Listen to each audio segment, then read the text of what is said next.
Lebih-lebih untuk negara-negara berkembang tahun 2020, berarti 25 tahun lagi.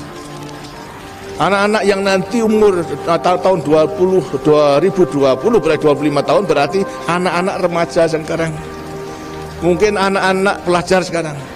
Anak-anak pelajar sekarang harus disiapkan benar-benar untuk mencintai tanah air, untuk mencintai produk dalam negeri. Kalau kemudian lantas di kelak kemudian hari ternyata dalam rangka mempersiapkan kompetisi bersaing dengan bangsa-bangsa lain kita masih kurang, arti kurang baik, kurang sempurna. Nah, untuk menghadapi banjirnya daripada barang-barang itu, maka hanya dengan mencintai tanah air, maka para remaja yang sekarang nanti akan hidup tahun 2020 akan menjadi benteng untuk mempertahankan daripada kelangsungan hidup negara dan bangsa.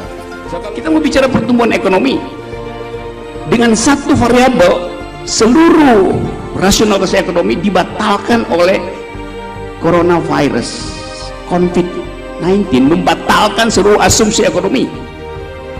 Hal yang nggak pernah dipelajari oleh para ekonom yang disebut di unprecedented, satu kejadian yang membatalkan seluruh asumsi makro. Sampai 10 bulan ke depan ekonomi masih akan drop, begitu kata analis di Economist, The Guardian. Jadi kita ada di mana? Ada satu buku judulnya Economics Doesn't Lie, Economist Does. Ilmu ekonomi tidak berbohong, tapi ekonom berbohong. Menteri Kesehatan juga berbohong.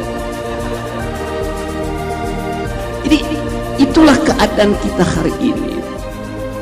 Kalau Anda misalnya mau bikin prediksi, bagaimana bikin prediksi dengan variabel yang betul-betul oscillating hari ini? Jadi dunia ini diikat oleh supply chain, dan satu variabel berhenti seluruh dunia. Umroh juga begitu. Akibatnya apa? Doa kita terhambat untuk diucapkan karena diplomasi itu. Jadi saya mau terangkan bahwa di dalam peradaban ada hal-hal yang unprecedented, yang tidak pernah punya presiden dan presiden, karena itu tidak bisa dimasukkan sebagai faktor. Kalau Bank Indonesia misalnya bilang oke, nggak ada soal, silahkan spekulasi kurs, kami punya cadangan buat intervensi pasar. Mana yang lebih tahu, Bank Indonesia atau dua player yang sedang minum kopi di Orchard Road yang memperhatikan lalu lintas uang, dan mereka bilang kita mainkan yuk Indonesia, yuk kita bikin dia 15.000 seminggu lagi. Dia call Prancis, yang Prancis call Tokyo. Dalam 2 minggu dolarnya jatuh 15.000 rupiah hanya karena permainan spekulasi dari dua orang player dunia. Kan begitu financial market kita kan bekerja. Kita nggak tahu bonds kita, surat utang kita dibeli sama Cina, terus Cina jaminkan ke Turki, Turki jaminkan ke Amerika. Kita nggak pernah tahu lagi di mana sebetulnya penjamin terakhir dari surat utang negara kita. Karena sistem ekonomi tadi yang disebut sebagai ekonomi yang nggak ada polanya, ekonomi yang footloose, nggak ada jejaknya.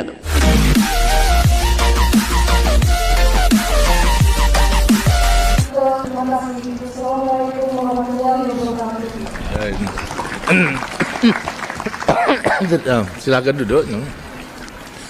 Terima kasih Ananda, siapa namanya itu namanya? Diana itu, yang telah tergabung pula dalam kirab remaja tahun 94. Saya kira melewati kirab remaja memang maksudnya untuk menggembleng para remaja menjadi kader-kader bangsa. Sekarang itu dilakukan agar supaya para kirab remaja, anggota kirab remaja menjadi kader-kader yang bisa turut mempersatukan bangsanya. Daripada tiap-tiap provinsi kalau tidak salah ditunjuk 28 orang. Kemudian satu dikirim ke seluruh provinsi untuk mengikuti keadaan selama kirab remaja. Yang satu menjadi tuan rumah. Kemudian setelah selesai kembali. Apa itu artinya? Artinya ada tiap provinsi mempunyai mata telinga untuk mengetahui seluruh wilayah Indonesia daripada masing-masing orang. Kalau ini kemudian lantas berkumpul, lantas mengadakan diskusi, apa pengalamannya, apa yang disaksikan kebudayaan maupun juga kekuatan daripada masing-masing provinsi yang kemudian dianalisa, lantas akan bisa menemukan pula cara-cara yang terbaik untuk lebih menyempurnakan.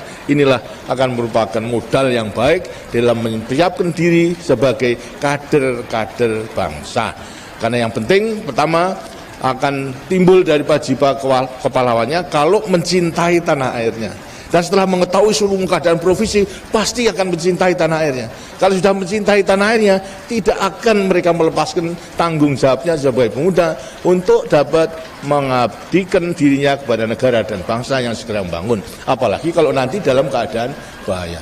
Lebih-lebih dalam menghadapi globalisasi yang sekarang kita akan melakukan liberalisasi daripada perdagangan bebas untuk negara-negara berkembang tahun 2020, berarti 25 tahun lagi. Anak-anak yang nanti umur tahun 2020 berarti 25 tahun, berarti anak-anak remaja sekarang. Mungkin anak-anak pelajar sekarang. Anak-anak pelajar sekarang harus disiapkan benar-benar untuk mencintai tanah air, untuk mencintai produk dalam negeri. Kalau kemudian lantas di kelak kemudian hari ternyata dalam rangka mempersiapkan kompetisi bersaing dengan bangsa-bangsa lain kita masih kurang, arti kurang baik, kurang sempurna. Nah, untuk menghadapi banjirnya daripada barang-barang itu, maka hanya dengan mencintai tanah air, maka para remaja yang sekarang nanti akan hidup tahun 2020 akan menjadi benteng untuk mempertahankan daripada kelangsungan hidup negara dan bangsa. Jadi kalau daripada para pemuda nanti kesengsem kepada produk yang murah baik, tapi hasil di luar negeri hancur daripada bangsanya. Apa?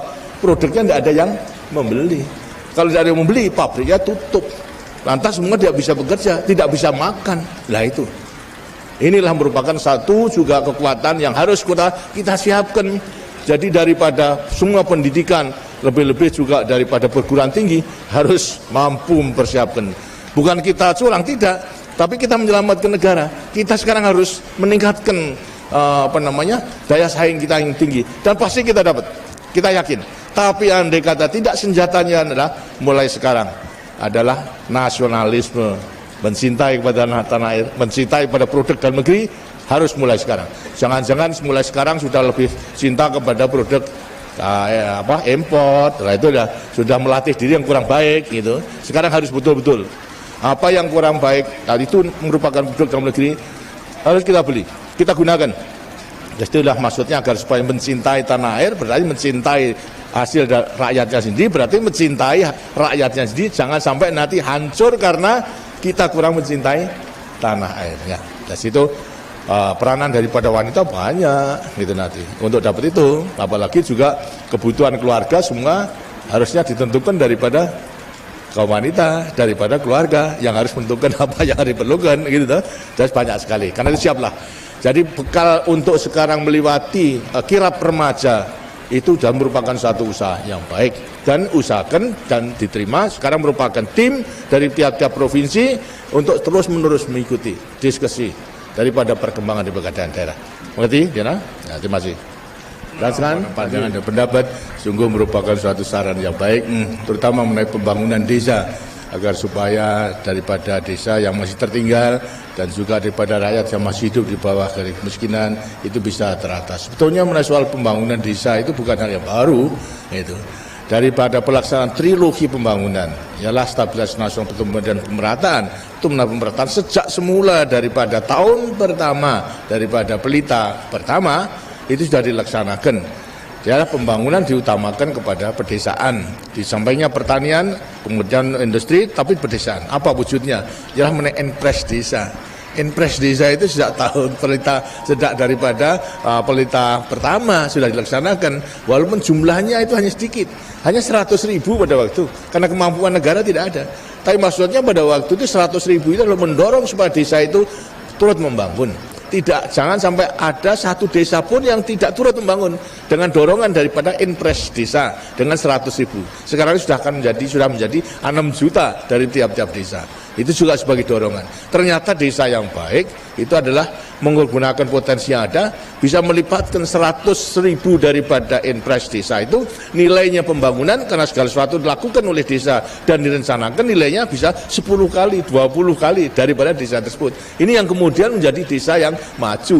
Tapi ada desa yang potensinya kurang kemudian masih tertinggal. Ini kita dorong lagi, tidak hanya dengan dengan 6 juta, tapi masing-masing desa dilengkapi dengan 20 juta 3 tahun untuk modal revolving. Tapi ada desa ternyata di Aceh itu hanya 50 keluarga. Nah kalau 50 keluarga diberikan 20 juta, sebetulnya kan sudah banyak, kita dibagi aja sudah banyak. Nah inilah hanya kita berikan sekali saja, gitu. Tidak 2-3 kali. Dengan sekali 20 juta untuk 50 keluarga sudah bisa merupakan modal revolving untuk desa tersebut. Nah kemudian lantas tadi menaik soal Jimbaran, itu pun juga tadi sudah katakan, sudah arahkan. Ternyata untuk daerah desa non tertinggal, tadi tertinggal sudah, non tertinggal masih banyak. Ini pun juga diarahkan dalam sistem tabung tadi. Kita tidak ingin mendidik rakyat kita itu hanya menjadi malas. Kita menolong, jangan diberikan ikannya, tapi harus kita berikan kailnya, supaya dengan kail itu kan terus-menerus bisa mancing ikannya selama hidupnya. Nah itulah sekarang dengan sip tabungan dan pinjaman dan melakukan kegiatan itu bisa dilakukan. Itu membutuhkan pemuda-pemuda menjadi pendamping daripada masyarakat di daerah non-IDT yang memerlukan pendampingan tersebut. Tadi yang kedua, mengenai soal pendidikan agar supaya bisa mewarisi nilai kepahlawanan. Yang penting memang daripada sistem pendidikan, terutama pembangunan jangka panjang yang kedua ini dah kita titik beratkan kepada peningkatan kualitas manusia. Kualitas manusia berarti sumber daya manusia melewati pendidikan. Yang antara lain yang penting juga agar supaya memiliki nilai-nilai kepahlawan, bisa mencontoh dari para pejuang, maka ajaran sejarah itu malah harus diberikan. Dan rupanya ini kurang. Itu. Dari sekolah SD sampai kepada SMP kurang gitu. Pelajaran sejarah ini harus kita tingkatkan. Untuk itu dengan sini pula dengan sejarah ditambah nanti secara visual mengenai kesenian yang kemudian menggambarkan daripada sejarah perjuangan daripada manusia kita. Ini dengan sini jangan akan mudah masuk itu kepada anak-anak itu. Dan sejarah-sejarah untuk mengenal perjuangan daripada bangsanya, sehingga mereka merasa bangga, oh saya ini adalah keturunan daripada pejuang pahlawan. Ternyata Indonesia itu adalah merdeka karena perjuangan daripada bangsanya sendiri, bukan diberikan begitu saja oleh penjajah, tidak. Itu. Tapi kita betul-betul berjuang, berarti juga mengorbankan segala sesuatu, sampai sekarang kita bisa membangun dan sama-sama negara berkembang, akhirnya kita bisa mengambil peranan di organisasi internasional, apakah di ASEAN diakui, lantas di non-blok diakui, di APEC bersama-sama dengan negara maju pun kita diakui, karena kita memang sebagai bangsa yang dinilai mempunyai potensi yang cukup kuat. Kita. Waalaikumsalam. Terima kasih bahwasanya Ananda sadar bahwasanya apa yang kita lakukan sudah ada hasilnya, tapi sebetulnya masih besar tantangan-tantangan yang kita hadapi bersama dalam mencapai cita-cita masyarakat adil dan makmur berdasarkan Pancasila.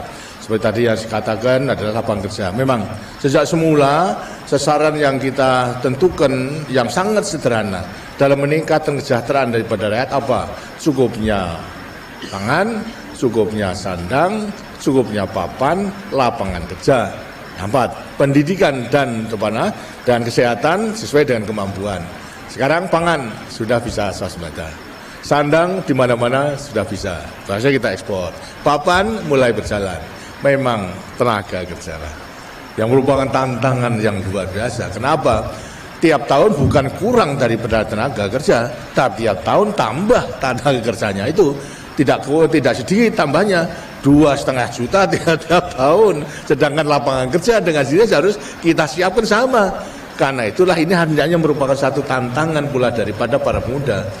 Jangan hanya menunggu pekerjaan, jangan cari pekerjaan. Sekarang harus menciptakan lapangan kerja untuk dirinya sendiri maupun juga untuk teman-temannya. Jadi jangan kemudian hanya ingin menjadi pegawai negeri, ingin menjadi tentara, ingin menjadi pekerja, tapi coba sekarang dalam rangka wirausaha menciptakan lapangan kerja sedemikian rupa sehingga ada penghasilan, kalau dapat juga untuk penghasilan teman-temannya para pemuda. Nah, ini yang merupakan satu tantangan yang memang katakan tadi tidak mudah, tapi harus kita lakukan.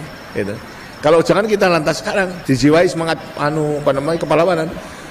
Tidak boleh pantang mundur, tidak boleh menyerah, harus berusaha. Dan kalau bisa, kalau usaha betul bisa. Apalagi tekad bahasanya para pemuda tidak mau di kota, masuk ke desa. Di desa masih banyak daripada usaha-usaha yang harus dilakukan. Umpamanya sekarang ini adalah misalnya ada agroekonomi, agroindustri. Ya, sekarang ini daripada area tani kita itu adalah hanya menghasilkan saja, kemudian dijual. Tapi negara-negara lain tidak hanya demikian, sudah menghasilkan kemudian diproses sampai dipak saja, kemudian nanti dijual. Nilai tambahnya tinggi. Ada pekerjaan tambahan untuk mengepak itu, untuk mengadakan pemilihan yang baik mana tidak, dan juga untuk pengepakan, transport dan sebagainya tambah itu. Nah, jangan seperti yang sekarang itu adalah pungut jual, tapi pungut kemas jual. Nanti dipungut dulu, kemas dulu. Dengan dikemas artinya dibungkus dan sebagainya, kemudian baru jual. Ini nilai tambahnya tinggi, tambah lapangan kerja lagi gitu. Nah, inilah harus menjadi tantangan, termasuk pula daripada misalnya penggemukan daripada sapi, penggemukan daripada domba. Ini pun juga demikian. Kalau hanya begitu saja kemudian dijual, sapi kurus dengan dirinya nilainya rendah. Tapi coba tahan 4 bulan, diberi makan yang baik. 4 bulan itu berarti berapa? Itu jumlahnya 30 kali 4, 120 kan? 120 hari. Itu berarti tambahnya kalau 1 hari bisa 1 kilo, 120 kilo. Itu tambahnya. Kalau itu tambahnya itu berarti tiap hari itu adalah 1000 saja, sudah berapa? 1 ekor. Nah, itu dengan dia, itulah antara lain banyak pekerjaan-pekerjaan. Sedangkan kalau itu dilakukan komposnya, kotorannya bisa untuk nambah pupuk di pedesaan. Untuk kompos tambah lagi daripada usaha. Jadi memang harus banyak tantangan yang dijawab. Jadi sebetulnya tidak kurang, tapi hanya belum ketemu saja barang jalannya. Untuk itulah agar supaya usaha dengan sebaik-baiknya. Saudara-saudara sekalian, maaf ya, ini artinya waktunya tidak ada. Saya kira sama-sama kita mengerti, dan saya percaya bahwa anak-anak semua para remaja itu tidak akan ketinggalan dalam mencontohi daripada teladan yang telah diberikan oleh pendahulu-pendahulunya sebagai pejuang. Untuk itulah agar semua terus berusaha dengan sebaik-baiknya dan menggunakan setiap kesempatan untuk selalu meningkatkan dirinya sehingga bisa akan menghadapi segala tantangan yang dihadapinya. Akhirnya saya sampaikan selamat bekerja dan selamat berjuang dalam mengisi kemerdekaan ini semingguan puas sehingga kita akan mencapai cita-cita kita. Terima kasih. Wassalamualaikum warahmatullahi wabarakatuh. Bapak Presiden Republik Indonesia berkenan mengadakan perjuangan pameran foto yang menunjukkan perjuangan.